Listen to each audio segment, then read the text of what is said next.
We had a cordial conversation with the Speaker and the Minority Leader in the Senate. I know that they said that they felt like they needed to kind of have a cooling off period. I don't think that any of the three of us feel particularly hot about anything, but we're glad that there's going to be an open and public process to talk about the bonding proposals next week, to be scheduled by the bonding member conferees, and the governor and I just reiterated our desire to get something done for both bonding and the tax bill. And I'll let Majority Leader and... Well, I too am pleased that the bonding committee is going to get back together, and I'm going to encourage my other caucus members to attend that meeting so that they can, ultimately they're going to have to vote on a bill if there's a special session, so that they get a chance to get a good thorough review of what was in the bill that last night. I have asked the governor's office to bring forward his bonding proposals in addition to what's in the bill. On the last night, I asked, for instance, I asked the Speaker if he would put in the University of Minnesota medical building, because I knew it was a high priority for the governor, and he told me he just couldn't fit it in. So I think maybe the governor bringing forth the proposals that are important to him and potentially having some public testimony on them, why they'd be good for Minnesota, I think it would be beneficial to the entire conference committee. It took me weeks to get the Speaker to agree to appoint a conference committee on bonding. We always knew it wasn't going to be the bonding vehicle, but it would have been an opportunity to get the public input and to give the administration an opportunity to weigh in the bonding process. Finally, in the last week or so, he did finally agree to put a conference committee together, but it really didn't do the kind of work that we expect conference committees to do. So I'm hopeful that when we get this kind of impromptu group, because we've adjourned sine die, so it'd probably be a little fair to call them a conference committee, but when we get them together, that we can have a good public process and review what was in the bill, what the governor's priorities are, because I really feel like they were not considered in assembling the bill. The House had put the bill together the last day. They had come over to the Senate late that night and did give us an opportunity to make a couple of changes to accommodate some of the Senate's needs, but I actually don't feel like the governor was ever consulted in the contents of the bill. So I do think this process will give the administration an opportunity to get some things out on the table that they think are important to be incorporated into a bonding committee. Pleased that the Speaker absolutely wanted to meet again next week as leaders with the administration. We don't know yet what day the bonding group will meet. We'll have to see what the availabilities of the chairs and the conference committee members are, but I would certainly hope that would be before the leaders get together next Wednesday. Well, as you can imagine, I too am glad that we are going to get the bonding committee together. It was ridiculous that we had no type of process whatsoever, especially on the House side with the bonding bill. I understand the Speaker is still claiming that his fantasy $600 million bonding bill is a starting point. As you know, that bill has never existed. There's never been a spreadsheet. It exists only in the Speaker's imagination. So if we're actually going to seriously compromise, we at least either need to start with the $800 million bonding bill that was passed off the House, or failed to pass off the House floor, or perhaps he could put his fantasy bill and give it to all of you so we have it in public. But this public process is really, really important, and not just to hear what was in the bill that passed off the House floor at the end, and not just to hear the governor's proposals, but we also have members that have projects that they're very interested in. And I think giving them a chance to represent their constituents and be part of that discussion, I think, is going to be very important. I think it's also going to be a very good opportunity to demonstrate that this idea of earmarking corridors of commerce, earmarking projects that aren't even ready to go in that bill as it left the floor, is terrible precedent, terrible policy, and something that we shouldn't do. The most frustrating thing to me about this whole thing is there's just absolutely no reason we should be standing here today. We should have gotten our work done 2 weeks ago. Frankly, had we been in charge, it would have been done 2 weeks ago. And What's even more frustrating is that the Republicans and the Speaker have taken absolutely no responsibility whatsoever for the failure of this session. That's not leadership at all. You know, if you're going to get to a point where a session falls apart like this session does, you got to step up and say, you know, we got to fix it and do something different. I understand that the Speaker is now blaming the administration for the error in the tax bill. That was a provision that came from Representative Jim Knobloch. I mean, those are the facts. So for the Speaker to try to now like once again, kind of deflect responsibility for any failure whatsoever, I think is just a fundamental reflection of what's wrong with this place and why we need to change.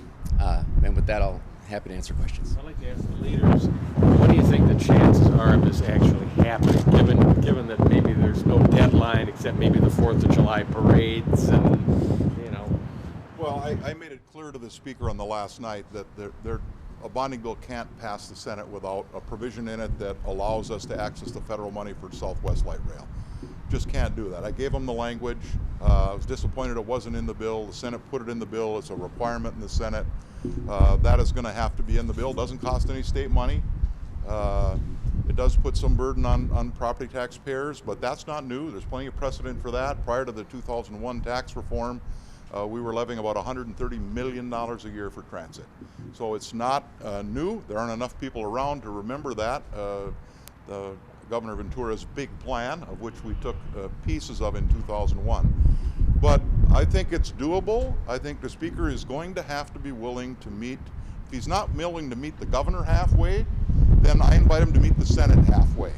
The Senate bonding bill that we put on the floor of the Senate on May 2nd, plenty of time to have gotten that bill to conference committee that didn't fail, that ended up not passing, May 2nd, was about $1.5 billion. The bill that the House finally reluctantly put on the floor of $800 million that also failed. The midway point on that, if my math in my head is correct, is about $1.15 billion. I'm absolutely willing to meet the Speaker halfway. The Governor's got a different way to look at the math. His proposal in the bill that passed on the last night, which comes to about 1.1. So I think no matter how you do the math, the number of 1.1 or $1.15 billion is the midpoint. And I think people are going to have to be willing to pick the midpoint. But you don't get to pick a fantasy number of $600 million that no one's ever seen the bill. The bill never was on the floor. It is purely a fictitious number to start from. It seems like we got to start from real numbers, either House and Senate bills that failed or Governor's proposal and the House's proposal on the last night. And I think if people are willing to do that, I think this is relatively easy to bring to a conclusion. Senator, Speaker Daudt was just out here saying that he didn't think Southwest Light Rail was an issue. He thinks the Governor didn't even bring it up today, and that's no longer an issue, was the impression he gave. I think it's presumed that it's in the bill. It doesn't cost anything to the state, at least not the way the Senate proposed it. I think the presumption is that it's in the bill. And if it's not in the bonding bill, maybe it's in the tax bill. But it's I think the presumption is it's going to be in something. Lieutenant Governor, you want? Yeah, thank you, Senator. I mean, I just want to say that's just ridiculous. I think the Speaker knows full well that that is an important priority of this administration. So, what are the chances of a special session? That made it sound just a little less, I suppose. What? You know, I still think that there's a good chance that we're going to get to a special session, and I think it's just a matter of people coming together. Maybe there is a time that we need a cooling off period, but the fact of the matter is the proposals that the governor the tax bill is easy. That we can fix, and the proposals that the governor is putting on the table. I mean, setting aside kind of where the middle of these numbers are. What he's talking about is making sure that we make St. Peter safe. And this is public safety. It's making sure we invest in the most important economic engine in our state, probably the University of Minnesota.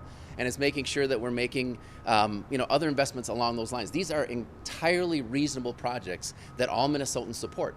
And why we are not willing to make those investments at a time when we again have low interest rates and we have the capacity to do it kind of boggles my mind. So I think once members kind of sit back and reflect on that, I think we're going to get to a place where we can pass a bonding bill that reflects all members, all parts of the state's needs, and does the right thing by Minnesotans, and then and also on the spending provisions that the governor is putting forward. Again, fundamental public safety things, St. Peter, and making sure we're investing in our higher education institutions.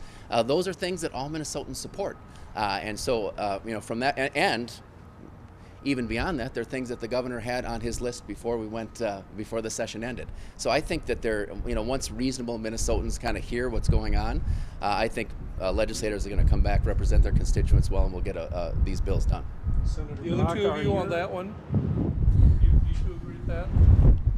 I mean, I think it's totally feasible and completely realistic to have a special session where we get a tax bill done, we get a good bonding bill, and we address some of the priorities that the governor has laid out really clearly. And I think what will happen is that the speaker and his members will be back in their districts and they will hear from people about how much they want these things. And I think that'll be good, positive pressure for making progress. Senator Bakk, what's the mood of your caucus members? Are they concerned about the prospect of campaigning without a bonding bill or a tax bill to talk about? Well, I had a phone conference call with all of the caucus members last Friday, and after the meeting with the governor and leadership, and it was very positive. I mean, they felt really good about the work that was done. This doesn't seem that difficult to me. I don't understand why the speaker wants to make it so difficult. I mean, if you look, he keeps talking about bonding bills larger than ever done in history. I think if you price out previous bonding bills in inflation-adjusted dollars or constant dollars, you'll find that this bill is pretty modest. There's a number of different ways to look at it. You could look at it as, well, the state's population is growing. What's our debt service per capita now compared to what it was 10, 20 years from now? There's a number of different ways to look at it, but to just pick an arbitrary number like $1 billion and say, well, we can't ever go beyond that. I've actually suggested to the speaker that we ought to do some work on, in constant dollars, how does this bonding bill compare to bonding bills of the past? We've asked for some of that work to be done. Because I do think going down the road, 2 years from now, we're looking at another bonding bill, and 4 years from now, we're looking at another bonding bill. If people continue to raise this $1 billion number as some kind of a total arbitrary cap, I think some work should be done to show that that really has no merit. But are they worried about the campaign if this doesn't happen? No, I think we passed a very, very good tax bill, and I believe if we can get to a special session, people feel real good about the provisions that are in there. Representative Davids and Senator Skoye did a very, very good job of putting a good bill together. The Senate did our best on the bonding bill. The bill that we ended up passing in the last night was a good bill, but arguably it was too small. But the Senate's bill had the provision in it to access the federal money for Southwest Light Rail. So I think we feel like we've taken the votes that we needed to take. And if we can't get the House there, it won't be for the lack of the Senate trying. Remember, we passed our bonding bill back on May 2nd, or tried to pass it, to try get a bill to conference, to try and have the kind of public process and close out the session like it should have closed out. And unfortunately, the House continued to drag their feet for weeks. And because of that, actually, we ended up just kind of running out of time. But it wasn't for lack of the Senate trying. Senator, the Republicans talked about some trust issues that they're saying they have with the governor now. How much, obviously there's some big political differences between the two parties here, but how much do you think personal factors are playing a role in these negotiations? Well, I mean, this whole Capitol complex is about relationships, and trust is something that I think we all kind of continually work on. But if I was the governor, I'd be a little concerned that I was just shut out of the process in a bonding bill. I don't think that's fair. I think that's the idea of conference committees. That's why I worked so hard to try and get a conference committee set on bonding so that the administration could get to the table and have input on the bonding bill. That happened on the tax bill, and that happened to a large extent on the budget bill. We knew what the governor's priorities were, but that process was never set for the bonding bill so the governor could participate. So if there's hard feelings, I think there's probably hard feelings on both sides, and probably justifiably so. I think it was because the process didn't work as well as it should But I think it's pretty easily repairable. I think we all want the same thing. We want a good outcome for the residents of our state, and I believe we're gonna get there. Okay, everybody good? Good. Thanks.